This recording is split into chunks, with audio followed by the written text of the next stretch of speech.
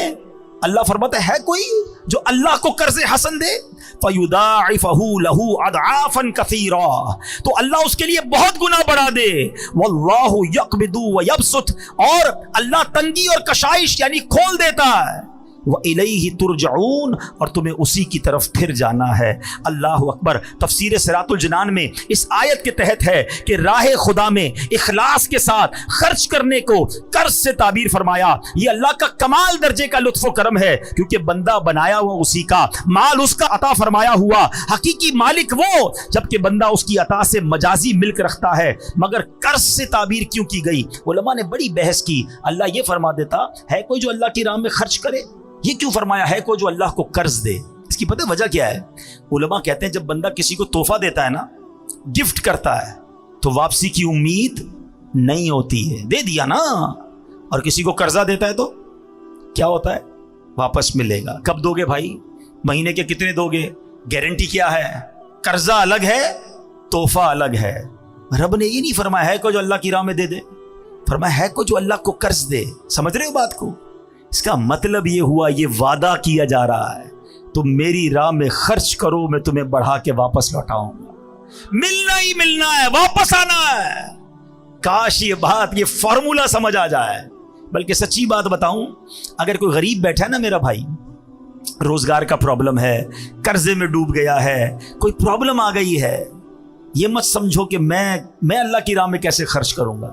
بلکہ قبلہ مفتی قاسم صاحب نے ایک بڑی پیاری بات تفسیر قرآن صراط الجنان میں لکھی کہ دنیا بھر کے امیروں کا جائزہ لینا تو میجورٹی یعنی اکثریت ان میں کہیں نہ کہیں اچھے کام میں کچھ نہ کچھ خرچ کر رہی ہوتی ہے، اس لیے ان کا مال بڑھ رہا ہوتا ہے۔ اور دنیا بھر کے غریبوں کا سروے کرے نا تو اکثریت ان میں وہ جو اللہ کی راہ میں خرچ نہیں کرتی، کہ میں تو پہلے ہی غریب، میرا کیا کام خرچ کرنا۔ فرمایا اس لیے غربت سے نکل نہیں پا رہا۔ اگر غریب بھی اپنی حیثیت کے مطابق خرچ کرنا شروع کر دینا، اللہ نے وعدہ کیا ہے کہ یہ قرضہ ہے، اللہ کے حبیب نے وعدہ فرمایا کہ کم نہیں ہوگا، تمہارا مال تمہیں پھر لوٹایا جائے گا، بڑھا کے لوٹایا جائے گا، ملٹیپلائی کر کے لوٹایا جائے گا۔ چاہے 1 روپے سے شروع کرو، چاہے 5 روپے سے شروع کرو، کسی غریب کی مدد، کسی دینی کام میں خرچ کرتے رہا کرو۔ وہ کیسے لوٹاتا ہے اب ذرا سنتے جانا۔ میں مختصراً 1-2 حدیثیں اور 1-2 واقعات سناتا ہوں۔ صحابی رسول حضرت ابو ہریرہ رضی اللہ تعالیٰ عنہ سے روایت ہے، اللہ اکبر، یہ بھی بخاری شریف کی حدیث ہے۔ اللہ پاک کے آخری نبی رسول ہاشمی صلی اللہ تعالیٰ علیہ وسلم نے فرمایا، ایسا کوئی دن نہیں جس میں بندے سویرا کریں اور 2 فرشتے نہ اتریں، جن میں سے ایک کہتا ہے الہی سخی کو زیادہ اچھا عوض دے، اور دوسرا کہتا ہے الہی کنجوس کو برباد کر دے۔ یعنی آپ ذرا سوچیں، فرشتہ روز بددعا کیسے دے رہا ہے؟ کنجوس کو بربادی دے، کہ جو نہیں خرچ کرتا اللہ کی راہ میں، جو کنجوسی کرتا ہے، اور جو سخی ہے اس کے لیے کون دعا کر رہا ہے؟ فرشتہ دعا کر رہا ہے۔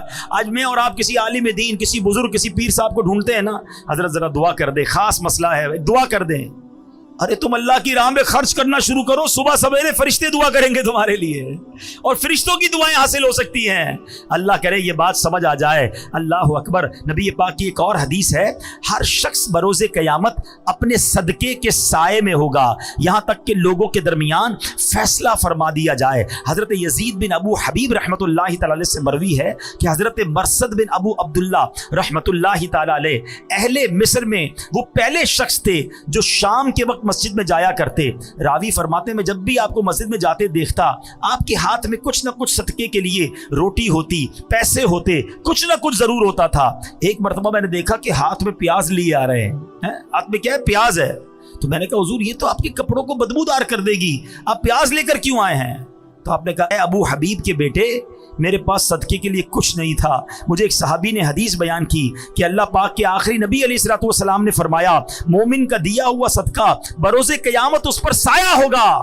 بس میں اسی حدیث پر عمل کرنے کے لیے پیاز لے کر آ گیا ہوں، کچھ نہ کچھ دیتا رہوں، مجھے قیامت کے دن اپنے صدقے کے سائے میں رہنا ہے۔ اپنی یہ عادت بناؤ میرے پیارے اسلامی بھائیوں، روزانہ ہے۔ الحمدللہ آپ کو پتہ ہے دعوت اسلامی والے بڑا پیارا سا ایک مدنی صدقہ باکس دیتے ہیں، وہ گھر میں رکھ لو، روز گھر سے نکلتے ہوئے 1 روپیہ کچھ نہ کچھ خود ڈالیں، اپنے بچوں سے ڈلوائیں۔ صدقہ بیماریاں دور کرتا ہے، صدقہ بلائیں دور کرتا ہے، صدقہ آفتیں دور کرتا ہے۔ پتہ ہے روایتوں میں آتا ہے بلا اترتی ہے اور بندہ صدقہ کرے نا, صدقہ اسے روک لیتا ہے. اب صدقے اور بلائی میں لڑائی شروع ہو جاتی ہے, مگر بلا کو صدقہ بندے پر اترنے نہیں دیتا ہے. اچھا پھر ہمارا کانسیپٹ بھی بڑا نرالا ہے. ہم کہتے ہیں یار مولانا صاحب نے بیان کیا تھا صدقہ کرو پیسے بڑھ جائیں گے. میں تو روز صدقہ کر رہا ہوں, پیسے بڑھتے ہی نہیں ہیں. وہی 1000 روپے کی سیل ہے, 10 گنا ملٹیپلائی ہو کر ملے گا. آج 100 روپے دوں گا تو کل ملٹیپلائی ہو کے 2000 ہونی چاہیے تھی, وہ 100 روپے بھی چلے گئے, سیل بھی اتنی ہی ہے. تو اب پرابلم پتہ ہے کیا کہ ہمارا مائنڈ سیٹ مال کو ملٹیپلائی کرنے میں. اب میں آپ سے سوال کرتا ہوں, آپ 100 روپے صدقہ کریں, اس کے بدلے 1000 روپے مل جائیں, یہ اچھا, یا باہر روڈ پہ نکل کر آپ کا ایکسیڈنٹ ہونا تو اللہ نے وہ ایکسیڈنٹ بچا لیا, آپ کی ٹانگ ٹوٹنے والی تھی اللہ نے اس سے بچا لیا, دکان میں آگ لگنے والی تھی اللہ نے اس سے بچا لیا. اللہ بہترین فیصلہ کرنے والا ہے نا. ہے کسی کے مال میں برکت دے دی جاتی, کسی سے بلائیں ڈال دی جاتی ہیں. صدقہ بلائیں بھی تو ٹالتا ہے نا. تو ہم جب خیر سے گھوم رہے ہیں نا, مصیبتوں سے بچ رہے ہیں, اور کبھی کبھی آپ نے دیکھا ہوگا آپ کے بچہ گرتے گرتے رک جاتا ہے, آپ کسی سیڑھی سے گرتے گرتے بچ جاتے ہیں, کبھی ٹریفک میں اچانک آپ رکتے اور گاڑی نکلتی ہے, آپ کہتے ہیں یار بچ گیا, ایسے ہی بچ گئے. یہ کوئی نیکی تھی, یہ کوئی دعا تھی, یہ اللہ کی رحمت تھی, تمہیں بچایا گیا, شکر ادا کرو. ہے یار فلاں برابر دکان میں آگ لگی, میری دکان میں کچھ نہیں ہوا. ایک صاحب خود بتا رہے اپنا واقعہ کہ میں 25 رمضان کو دعوت اسلامی کے مرکز آیا کچھ اچھی رقم لے کر, اور میں نے وہاں پر آ کر وہ عطیات دے دیے. کہتے ہیں 26 رمضان کو میری فیکٹری پر اتنی بڑی آفت آئی کہ میرے کروڑوں روپے برباد ہو سکتے تھے. اس کی میں ڈیٹیل نہیں بتاتا, لیکن 1 روپے کا مجھے نقصان نہیں ہوا. کہتے میں حیران ہو گیا, میرے دوست حیران ہیں کہ یار یہ والی پرابلم جس کی بھی فیکٹری میں ہوئی اس کے کروڑوں برباد ہوئے, تیرے کیسے بچ گئے؟ کہتے میرے ایمان ہے, میں نے 25 تاریخ کو جا کر اللہ کی راہ میں خرچ کیا, اللہ نے اگلے دن میرے اوپر سے وہ آفت ڈال دی. ہاں یہ آنکھوں سے دیکھتا ہے بندہ کہ ہم اللہ کی راہ میں خرچ کرتے رہا کریں. سبحان اللہ. اب آئیے میرے پیارے اسلامی بھائیوں, ایک اور واقعہ سناتا ہوں, مزید ایمان جو ہے وہ تازہ ہو جائے کہ بزرگان دین کیسا اپنے دل کے اندر جو ہے وہ یقین رکھتے تھے, اور کس طرح اللہ کی راہ میں خرچ کرتے تھے. اپنے دور کے ابدال ابو جعفر بن خطاب رحمۃ اللہ تعالی فرماتے ہیں, میرے دروازے پہ ایک سائل نے صدا لگائی. ایک غریب آیا, اس نے پیسے مانگے. میں نے زوجہ سے پوچھا کچھ ہے تمہارے پاس؟ جواب ملا 4 انڈے ہیں. تو میں نے کہا مانگنے والے کو دے دو. اس نے 4 انڈے اس سوالی کو دے دیے. اس سائل انڈوں کی خیرات لے کر چلا گیا. اب کیا ہوا, تھوڑی دیر گزری تھی کہ ان کے دوست نے ایک ٹوکری بھیجی. تو گھر والوں سے پوچھا اس پہ کل کتنے انڈے ہیں؟ کہا 30. کہ تم نے تو فقیر کو 4 انڈے دیے تھے, یہ 30 کس حساب سے آئے؟ یقین دیکھیں کہ 1 کے 10 کا وعدہ ہے, ہم نے دیے 4 ہیں اللہ کی راہ میں, 30 کیسے آئے؟ تو کہتی ہے 30 انڈے پورے ہیں, 10 انڈے ٹوٹے ہوئے ہیں. تو حضرت علامہ یافعی یمنی کہتے ہیں کہ یہ تو بتاؤ کہ تم نے جو دیے تھے اس میں کیا پوزیشن تھی؟ تو کہا حضور مسئلہ یہ ہے کہ میں نے جو 4 انڈے دیے تھے نا وہ 3 پورے تھے, 1 ٹوٹا ہوا تھا. تو 1 ٹوٹے ہوئے کے بدلے 10 ٹوٹے ہوئے آئے ہیں, اور 3 سالم دیے تو اس کے بدلے 30 آئے. ہاں جیسا دو گے نا, پھٹے ہوئے کپڑے دینے صدقے میں, بچا ہوا کھانا دینا ہے. موزے میں سوراخ ہو گیا تو فقیر یاد آیا ہے, گھر کی ماسی کب یاد آئی کہ کھانا بچ گیا, اب پھکے گا تو چلو اس کو کھلا دو. یہ نہ کیا کرو, جیسا دو گے ویسا ملٹیپلائی ہوگا. جو خوشی سے دے گا نا, مزے کی بات بتاؤں, گھر والے میں گھر میں ملازم ہوا کرے نا, ابھی رمضان آ رہا ہے, یقین کریں گھر میں ملازم ہیں یا اور کوئی رشتہ دار ہے نا, آپ کا افطاری تیار ہو جائے نا, پہلے اچھی افطاری نکال کر اپنے ملازمین کو کھلا دیں. کم نہیں ہوگا, تمہارا کچھ نہیں جائے گا. ایسا ہی جو آپ کے بچوں نے کھانا ہے نا, وہ کسی 4 کو نہیں کھلائیں, 1 کو کھلا دیں, مگر ایسا کھلاؤ جیسے تم اپنے بچوں کو کھلاتے ہو. پھر دیکھو کیسی برکت آئے گی, کیسا ملٹیپلائی ہوگا. خوشی سے دو نا. یہی مسئلہ ہمارا فطرے میں چل رہا ہے, سالوں سال سے چل رہا ہے. مجھے تو فارمولہ ہی آج تک سمجھ نہیں آیا ہے. اللہ پاک ہمارے مفتی منیب الرحمان صاحب کو سلامت رکھے, بچپن سے سنتے آ رہے ہیں حضرت جو فطرہ اعلان کرتے تھے ہم وہ فطرہ دے دیتے تھے. پہلے 25 روپے تھا, 30 روپے تھا, 50 ہوا, 100 ہوا, 150 ہوا ہے, اب 250 300 ہو جائے گا. وہ اللہ کے بندے پوری حدیث تو سنو نا, وہ بھی اعلان 4 فطرے فرماتے ہیں. کیا ہوتا ہے؟ اب تو دعوت اسلامی کے مدنی مرکز سے بھی اعلان ہوتا ہے فطرے. حدیث پڑھو نا, حدیث میں نبی پاک نے 4 قسم کے فطرے بیان کیے, کشمش کا, جو کا, کھجور کا, اور پھر گندم کا. ہم نے کون سا دینا ہے؟ سب سے سستا والا, گندم کا. ٹھیک ہے, غریب آدمی دے گندم کا, کوئی منع نہیں, اس کا فطرہ ادا ہو جائے گا. مگر جس کو روز افطار میں اجوا کھجور چاہیے, سموسے بھی چاہیے, اس کو شربت بھی چاہیے, VIP کھانا چاہیے, اور فطرہ دیتے وقت سب سے سستا والا. اپنے دل سے پوچھو نا, یہ میں ٹھیک کر رہا ہوں کیا؟ کبھی ایسا ہوتا ہے کہ ہم عید کا جوڑا لینے جائیں اور دکاندار سے کہیں یار سب سے سستا والا کپڑا دکھاؤ؟ میں دوبارہ عرض کر رہا ہوں, غریب آدمی کی بات نہیں کر رہا, جس کو اللہ نے نوازا ہے, کپڑے بہترین والے لینے, جوتے بہترین والے لینے ہیں, بچوں کے کپڑے اچھے لینے ہیں. فطرہ کون سا؟ لوئسٹ کیٹیگری والا. یہ ناشکری ہے. اللہ کی بارگاہ میں دیتے وقت تمہیں کم والی چیز کیوں یاد آتی ہے؟ اس بار تو مزہ ہے نا کہ یا اللہ پوری رمضان تو نے مجھے بہترین کھجور سے افطار کرایا, اب میں فطرہ بھی کھجور والا دوں گا. تو نے مجھے کروڑوں سے اچھا رکھا. اچھا میرے اور آپ کے پیسے اللہ کو تھوڑی جا رہے ہیں, اللہ کو ضرورت بھی نہیں ہے, یہ یاد رکھنا. ہاں, ادھر دل دیکھا جاتا ہے کہ یہ بندہ مجھ سے محبت کرتا ہے یا مال سے محبت کرتا ہے. جب میری باری آتی ہے تو سب سے گھٹیا مال یاد آتا ہے. ہمارا مائنڈ سیٹ تو اتنا عجیب ہے پیارے اسلامی بھائیوں. مثال کے طور پہ ابھی جمعے کی نماز میں امام صاحب اعلان کریں کہ ذرا اللہ کی راہ میں خرچ کرو. آپ کو جناب آج سخاوت کا جو ہے نا دریا جوش مار رہا ہے, چلو یار آج 100 روپے دے دیتے ہیں. آپ نے اپنا پرس نکالا, 100 روپے کے 2 نوٹ ہیں اس کے اندر, ایک کڑک والا ایک پرانا والا. سچ بتاؤ کون سا مسجد کے ڈبے میں ڈالتے ہو؟ پرانا والا. کیوں مطلب وجہ بتاؤ نا. کڑک والا 110 روپے کا نہیں ہے, وہ بھی 100 روپے کا ہے. نیا میرے پاس رہ جائے, یہ پرانا والا اللہ کی راہ میں چلا جائے. اس سے چیک کر لو, اپنا پیرامیٹر چیک کر لو کہ جب بھی اللہ کی بارگاہ میں دینے کی باری آتی ہے نا, مجھے پرانی گھٹیا پھینکنے والی چیز کیوں یاد آتی ہے؟ کھانا بچ گیا تو اللہ کے نام پہ یاد آئے گا, ارے بھائی اچھا کھانا بھی کھلا دو نا. کپڑے پرانے ہو گئے تب کوئی فقیر یاد آئے گا. اللہ کی راہ میں خوشی سے دو. 4 پارے کی پہلی آیت ہے, لن تنالوا البر حتى تنفقوا مما تحبون. اللہ فرماتا تم اس وقت تک بھلائی تک نہیں پہنچ سکتے جب تک اپنی پیاری چیز اللہ کی راہ میں خرچ نہ کر دو. اچھا جب صحابہ نے یہ آیت سنی نا, کوئی آتا کہتا حضور یہ باغ ہے نا, میری ساری پراپرٹی میں یہ باغ مجھے بڑا پسند ہے, یہ اللہ کی راہ میں دیتا ہوں. حضور میرے سارے مال میں یہ گھوڑا مجھے بڑا پسند ہے, میں یہ اللہ کی راہ میں دیتا ہوں. جو بیسٹ پسند تھا نا وہ دیا کرتے. ہمیں جو پسند نہیں ہے وہ اللہ کی راہ میں بانٹنا ہے. کتنا فرق ہے. کیسے ہوگا مجھے بتاؤ نا, مسئلہ حل کیسے ہوگا؟ خوشی کے ساتھ بیسٹ اللہ کی راہ میں دو اور دل سے دو. اچھا بعض اوقات پتہ ہے کچھ لوگ کیا کہتے ہیں, یار جو مجھے پسند ہے نا وہ ایک ہی ہے, میرے پاس وہ چیز ایک ہی ہے, وہ دے دوں گا تو چلی جائے گی. تمہارے پاس ایک ہے نا, میرے اللہ کے پاس ایک تھوڑی ہے. تم دو, اللہ تمہیں اس سے اچھی عطا فرما دے گا نا. تو صحابہ کرام تو ایسے تھے کہ بہترین چیز خرچ کرتے تھے. ہم کیا کرتے ہیں؟ بلکہ ہمارا تو ایسا عجیب مائنڈ سیٹ ہے, کسی کے 4 بچے ہو نا, ایک بچہ بڑا ہوشیار, سبق پورا یاد کرتا ہے, اس کو ڈاکٹر بنائیں گے. دوسرا بچہ گھر کے کھلونے بھی خود ٹھیک کر لیتا ہے, بڑا دماغ ٹیکنیکل ہے, اس کو انجینئر بنائیں گے. تیسرا بچہ حساب کتاب میں بڑا تیز ہے, اس کو اکاؤنٹنٹ بنائیں گے.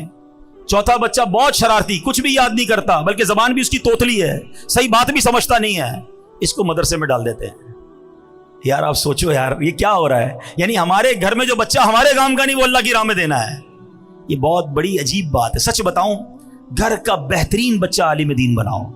ہاں ایسا بچہ جو ذہین ہونا, یار اس کو مفتی بناؤں گا, یہ پوری دنیا میں جا کے دین کا ڈنکا بجائے گا. ہم کہتے ہیں ہمارے علماء آؤٹ ڈیٹڈ ہیں, ہمارے علماء اس طرح بات نہیں کرتے جس طرح لوگوں کو بات کرنی چاہیے. اور علماء بنانے کے لیے بچے کون سے دے رہے ہو؟ دو نا اپنے خاندان کا بہترین بچہ کہ جو عالم بن کر پوری دنیا میں دین کا ڈنکا بجائے, تب مزہ آئے گا نا. آپ را مٹیریل کون سا دیتے ہو مدرسے میں؟ تو یہ عجب ذہن بن گیا ہے.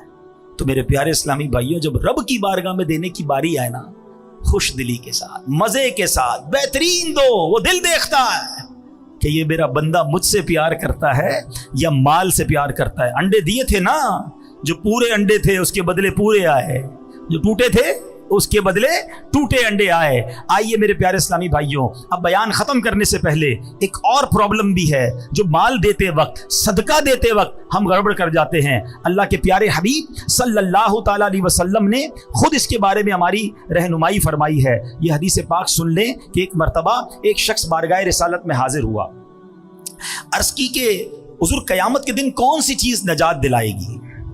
اللہ کے حبیب علیہ السلام نے فرمایا اللہ پاک کے ساتھ بد دیانتی نہ کرنا. تو اس نے کہا حضور اللہ پاک کے ساتھ بندہ کیسے بد دیانتی کر سکتا ہے؟ اللہ یعنی ہماری عام سی زبان میں اللہ سے بے ایمانی کیسے ہو سکتی ہے؟ اللہ سے بد دیانتی کیسے ہو سکتی ہے؟ تو پیارے آقا علیہ السلام نے فرمایا کہ تم اللہ پاک اور اس کے رسول کی فرما برداری والا کام غیر اللہ کو راضی کرنے کے لیے کرو, یہ ہے بد دیانتی. پس ریاکاری سے بچتے رہو کیونکہ ریاکاری شرک اصغر ہے اور قیامت کے دن ریاکار کو 4 ناموں سے پکارا جائے گا. اے بدکار، اے دھوکے باز، اے کافر، اے نقصان اٹھانے والے، تیرا عمل خراب ہوا، تیرا اجر برباد ہوا، آج تیرے لیے کوئی حصہ نہیں. اے دھوکہ دینے کی کوشش کرنے والے، اپنا ثواب اس کے پاس تلاش کر جس کے لیے عمل کیا کرتا تھا. یہ بڑا مسئلہ ہے. اول تو نیکی ہوتی نہیں، نیکی ہو جائے تو چھپتی نہیں، بے چینی شروع ہو جاتی ہے. پتہ تو چلے نا ماں بدولت نے اتنے پیسے دیے ہیں، ذرا امام صاحب نام لے کے اعلان کریں نا.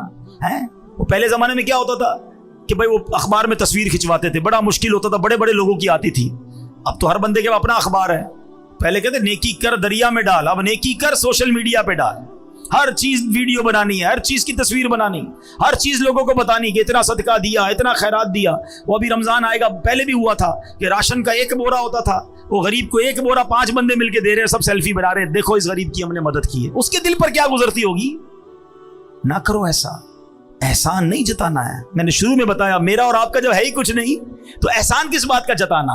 تو یہ ریاکاری جو ہے نا، یہ بڑا خطرناک وار ہے شیطان کا. اور صرف یہ صدقہ خیرات میں ہی، نماز والے کو بھی ریاکاری آتی ہے. میں تہجد پڑھتا ہوں، میں تو 5 ٹائم نماز با جماعت پڑھتا ہوں، کیوں بتانا ہے بھائی لوگوں کو؟ تہجد تو اکیلے میں پڑھی جاتی ہے، آپ دنیا کو بتا رہے ہیں.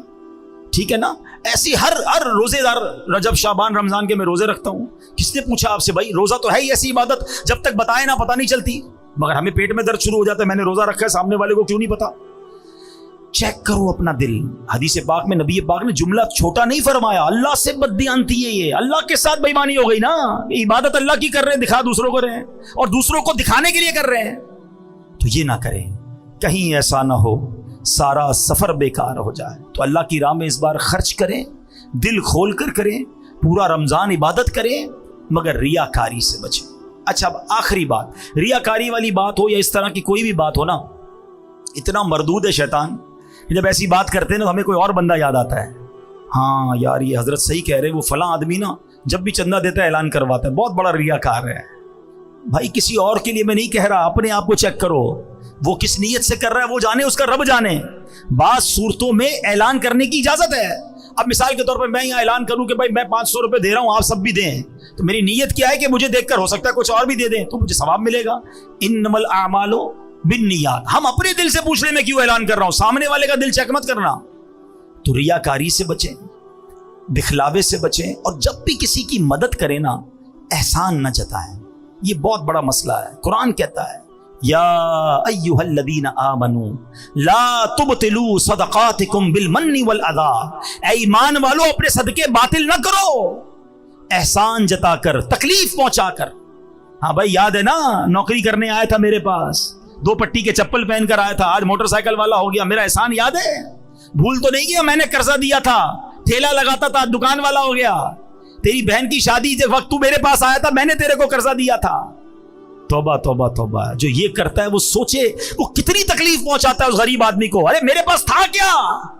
اللہ کی مہربانی تھی تو میں نے اس کی مدد کی ہے. میں بھی تو کسی کے دروازے پر مدد لینے جا سکتا تھا. کبھی زندگی میں احسان مت جتانا. احسان جتانے سے اس کو تکلیف پہنچتی ہے. تمہارا صدقہ بھی ضائع ہو گیا.